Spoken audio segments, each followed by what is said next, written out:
morning and welcome back to Sunnyside Farm. It is a glorious October morning, unseasonably warm. It's 9:30 in the morning, it's October 28th, and it's almost 70 degrees already. It's supposed to get up in the 80s today. Probably not a good thing, but we'll take this last bit of summer weather while we can. Today is the day we're going to start planting our garlic. We've prepared a bed. We've rotated the crop. We've had it in the same spot for a few years now. We thought it was time to get into another spot. So we've rotated it. We're going to put it in a different spot today. You want to plant that garlic in the fall. Fall time allows the garlic to start its root development, and that overwintering with the sustained cold weather actually helps the plant develop better in the springtime. So we're going to get that garlic in the ground today, and we're going to show you how we do it. So this is garlic that we harvested this summer. We don't buy garlic at all. We just plant extra, and we save the largest heads to plant in the fall. That way we'll get the largest heads next year. We started out probably about 4 or 5 years ago. We went to our local garlic festival. We bought garlic there, and ever since we've just been saving our own garlic to plant in the fall time. We started with Music and German White. So this is the spot in our garden we're going to put the garlic this year. We've got a nice rectangular plot. Once this is in the ground, you do not want to water it this time of year. So we're just going to get this in the ground, and we're going to mulch over the top of it, and we're going to leave it till spring. Okay, so I'm going to use my, we use this to plant our potatoes, but I'm going to make some furrows in the ground with this. In the past we've taken and we've dug each individual one and put them in the ground, but I think this is going to be easier. So we're going to get started. We're going to try to dig some trenches, probably about 6 inches apart.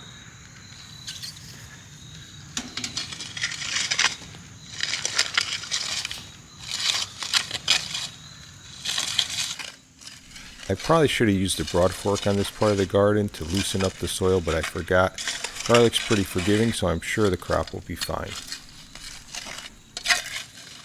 So when you look at your garlic, this is your garlic bulb, you'll notice the roots are on the wide part of the garlic. So when this is growing in the ground, it's growing this way, pointy side up. So when we peel this and we separate all of the cloves, we're going to want to plant them the same orientation, pointy side up. Root side, pointy side up. Some of those outer layers off. Try to get some of the outer layers off. And then once I can get one clove out, there we go. And I just split it into individual cloves. And each one of these cloves will become a head of garlic.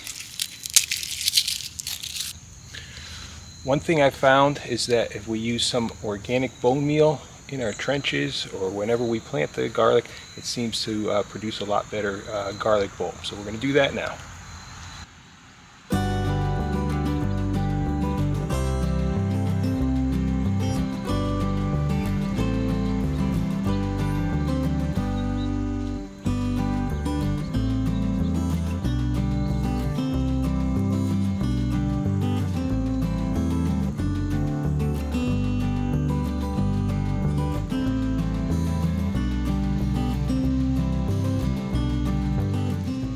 Got our garlic cloves in this little pot here. We're going to put the pointy side up in the ground. We're going to set these this way, and we're going to put them about every 4 to 6 inches.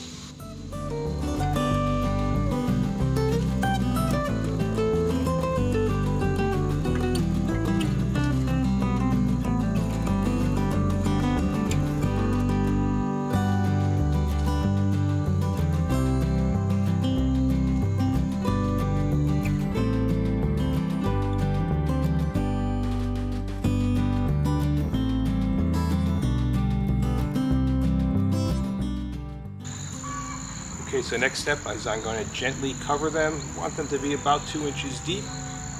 Want to make sure we don't knock them over.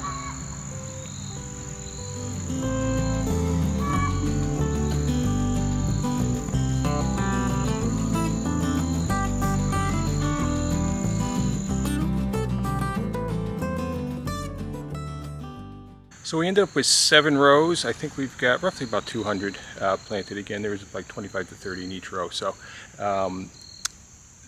they're all in the ground. The last step we need to do is we need to mulch this. You can use straw. We don't have any straw, so what we typically use is our grass clippings and our leaves that we mulch up with the lawnmower, and we'll dump those on top of this. We'll put a couple niches over the top to insulate the ground, and these will start poking up probably in a few weeks. We'll see them poking through the ground.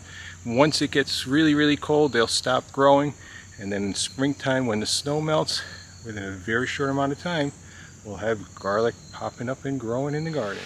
So if you haven't gotten your garlic in the ground yet, you still have time. It's not too late. We're in zone 6A, so we're probably about a week later than I normally would have planted it, but the weather's been warm, so I don't think it's going to be much of a problem. It took us about an hour today, so that wasn't that bad. We still have plenty of time to do some other chores around the farm. So until next time, here on Sunny Side Up Farm, we hope all your days are sunny side up.